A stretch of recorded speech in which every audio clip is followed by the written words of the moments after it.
5,000 chicken nuggets. All right, we are rolling. Here we go.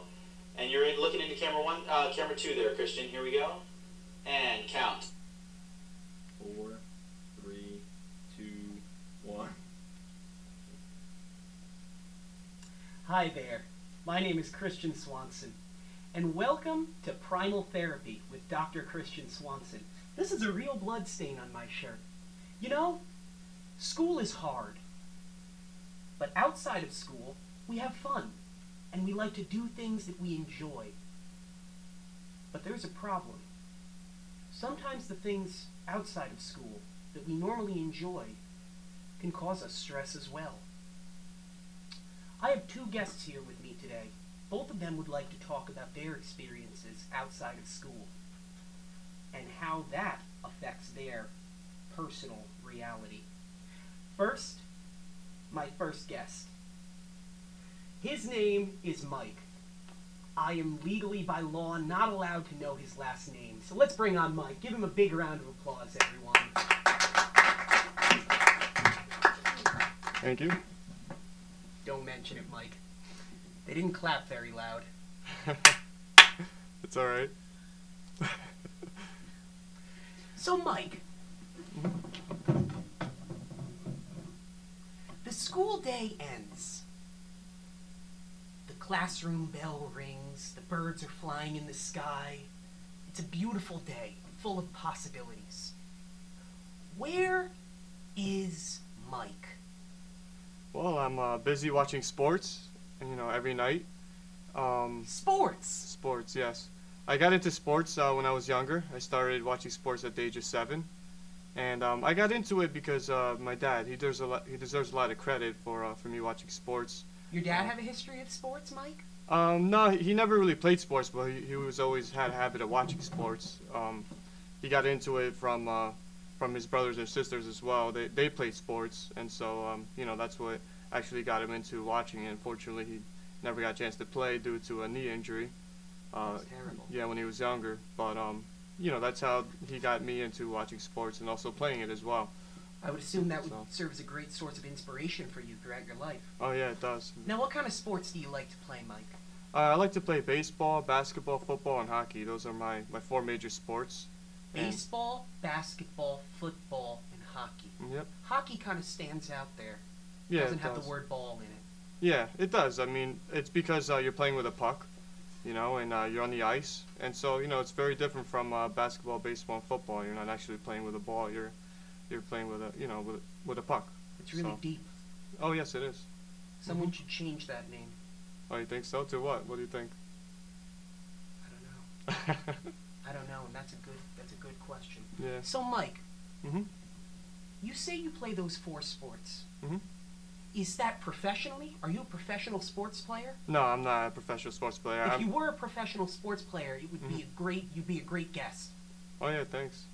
Thanks. But you say you don't play professionally. What do you do? Well, I play. I just socialize when I'm playing sports. I gather a group of people together, and we just play backyard sports, and gather people together, play the sport, and just it's all about having a good time. Hanging out on the old baseball diamond. Yep. The Sandlot. Yep. Exactly. You ever see that movie? Yeah, that was a great movie. I love that movie. You ever see The Sandlot 2? It wasn't as good of a movie. Yeah, it was not at all. Sandlot 2 wasn't as good of a movie. Nope. Sandlot, the first one, was definitely the best. It stands out. It stands out among filmography. Oh yeah, it certainly does. Speaking of filmography, wait until my next guest. Now, you say you like sports. You say you like hockey. You say you like football, soccer, and baseball. Not soccer, football. I was trying to catch you. You're a sly one. I saw it in your eyes.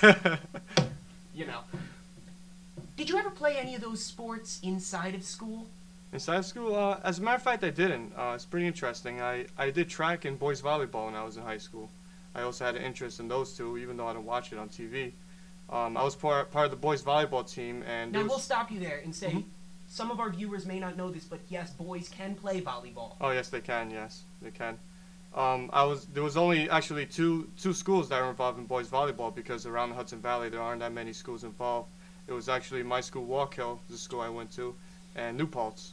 And we ended up sweeping them in all 3 games. And so, you know, it was certainly a great experience to be a part of that. There must have been heavy competition if there's only 2 teams in an entire league. Oh yeah, there certainly was. So it was, you know, it was a great time. Do you still do like the exhibition, the preseason games, and then the season games, and then a pennant, and then, you know, the state championship, and it's still just between 2 teams? No, it actually doesn't get that far, being that there's only 2 teams. So we usually just practice, you know, on our own. And Just then have 1 game a year? yeah, well, we have 3 games all in one day, and we go up to a score of 21. So we play, you know, 3 games all in a row, and you know, whoever wins 2 out of 3 is what determines, you know, who the winner is. Now, Mike, let's get to the real meat and potatoes. Mhm. You say that you enjoy sports. You say sports is a part of your life. But it's not always a good thing now, is it? No. Sports can be frustrating, just as it can be entertaining. As it certainly can. What would you say your favorite, let's say, basketball team is, Mike? The New York Knicks. They're my favorite player. As you can see in my keychain here, New York Knicks. I like them because you know, they're in Madison Square Garden, the It's a world's nice most bling. famous arena. Oh yeah, thank you. Appreciate it. It's a beautiful medallion. Oh yeah, thanks. Thanks. Now, Mike, the Knicks had a game recently where they lost, didn't they? Mhm. Who was it to? They lost to the Nets. The Nets. Mhm. And they're the crosstown rivals Oh. in New Jersey. So You must have been frustrated when that happened. yeah, by far, certainly was. Now, Mike, here on Primal Therapy, we like to try different kinds of therapy. And to get rid of frustration, one of the most helpful ways I find is through primal screaming therapy. Mhm. Now, let me give you an example. I don't like my mother. I don't like her at all. So when I get angry at my mother, I just let it, you know, build up inside my chest, and then I just let it out in a gutter.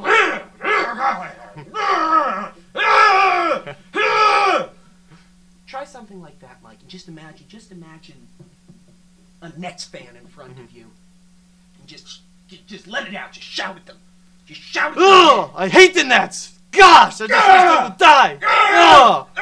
Oh. Oh. Nets! The Nets, they suck. The Nets. You do.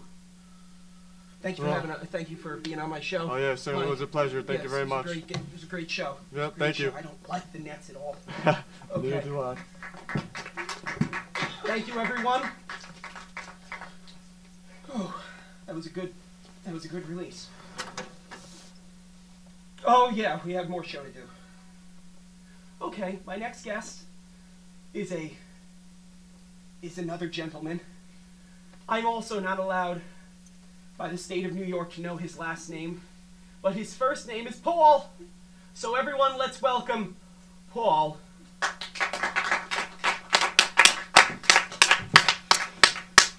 Hello, hello, hello. Hey Paul, how are you? How are you I doing? a little frightened, but let's go with the ball. Paul, you're in a safe place. I just want you to know that before we go on. Safe place. Okay, You're in a safe place, and no one here can hurt you. I hope so. The only person who can truly hurt you, you know who that person is, Paul?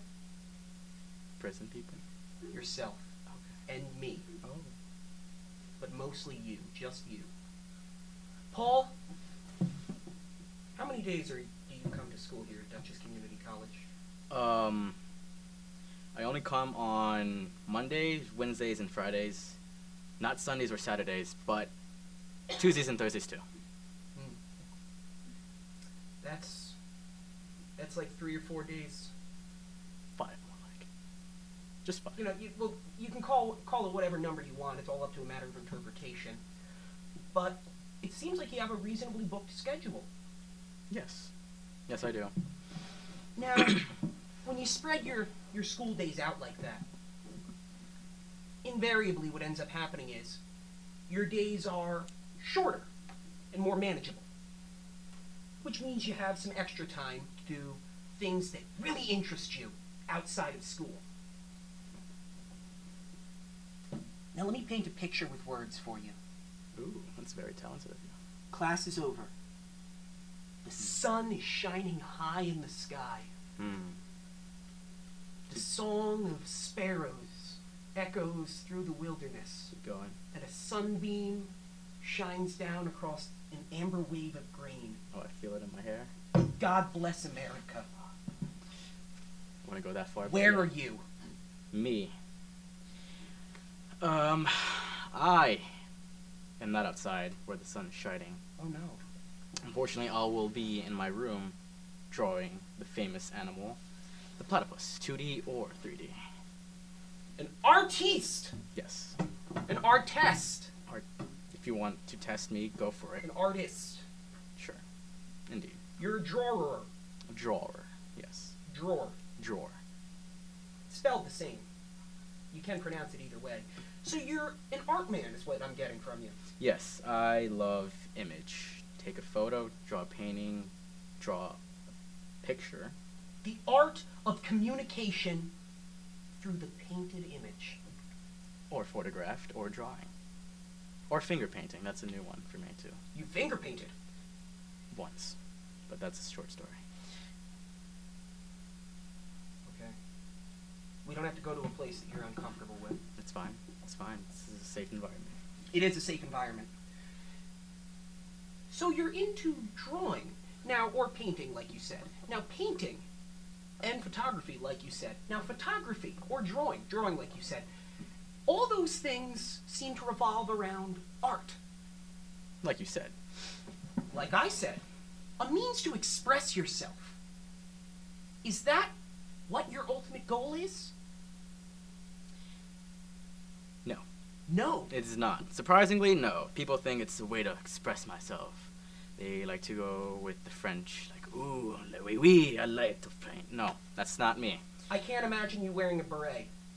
I can. You would look terrible wearing a beret. Thank you for hurting my feelings. You wouldn't look good at all. Inconsiderate. I would be angry at you if you wore a beret.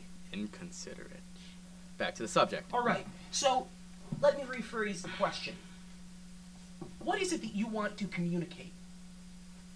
Image. It's a beauty. We've been doing it for thousands of years. Thousands. Cavemen are the first painters.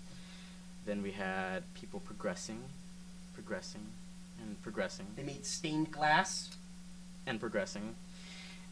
And then, and video games. and progressing. But for me, I love to draw either 2D designs, abstract, or realistic art. I find them to be interesting and playful. They help me express, not really express, but appreciate the image of art. That's a wide range of topics. Indeed it is. Now, in the case of creating an artistic masterpiece, what would you say is the ultimate work of art that I could say, this was created by none other than that guy named Paul? What would that be? What would you try to communicate? Or let me rephrase myself. What would you put onto a paper that someone would look at and go, ah, that was Paul? Alright, so a couple years ago I've been getting into hands. I started drawing hands for a bit. I had a little hand fetish, but shh, don't tell anyone. Then Your secret's safe with me. yeah, and then I had a little fetish of platypi. They became one of my fetish. And then recently, 2D design. So if you see my hand drawn and then a painted platypus right here, soft, right? I use lotion every night. Wow, I was just about to say, Yeah. you have hands like a fine lady. I was gonna say baby, but thank you. A baby lady. I see where you're going with this. But onto the subject matter. You would see a hand and then a platypus painting a 2D design. And that is my art. It's abstract, it's different, and you don't know what the hell to think of it. I can see that now. It's just this image in my head, but I could only imagine that such a thing, like when you get that onto the paper, when you get it right there on the canvas, that you're going to want to start editing it, right? you're never going to be satisfied with something like that. Of course not. You would and that must get frustrating. Yeah, occasionally I do lose my pencil sharpener, and it is a little difficult to draw. Oh, God. It's the worst. I had a grandfather die once. I can only imagine what it's like to lose a pencil sharpener. Don't bring it up, please. Breaking my heart. Well, I can tell you I do have one solution. Yeah. Were you watching earlier? Yeah. Well, let me tell you a little bit about primal scream therapy. Show me. You imagine that platypus. I do. Imagine that platypus and imagine yourself guarding a house in which all of the innocent platypi are huddled together in fear of their life because there is an Australian poacher coming into that hovel. You need to scare away that Australian poacher. And how are you going to do that, Paul? I'm going to ask it nicely to leave. You're not going to do that, because he's not going to do that. Australian people aren't nice, Paul. They don't listen to kind words. They're not just gonna leave just because you say, hey, could you go away? Or if you stroke their face with your lady hands. It's not going to work like that, Paul. You got to scream at him, Paul. You got to scream and go, ah, get away from here. Leave my platypi alone. Leave my platypi alone, you demon. Leave my platypi alone! Alone! Ah! Ah! No, Mom! No! No! No! No! Thank you very much, Paul. Thank you very much for having me. Paul, this has been a great show. I think we can go places together. No, thank you. I'll call you after the show. Please don't. My limo's out in the back. We can go out. We can paint the town red, Paul. No, we're going to respond to a restraining order. Okay. I'll see you later, Paul. Have a good day. Thank you. Get off the stage. Thank you. Thank you very much. My name is Christian Swanson, and that's all the time we have for tonight. Happy Mother's Day to everyone, and I need to go make some phone calls to my doctor. Thank you.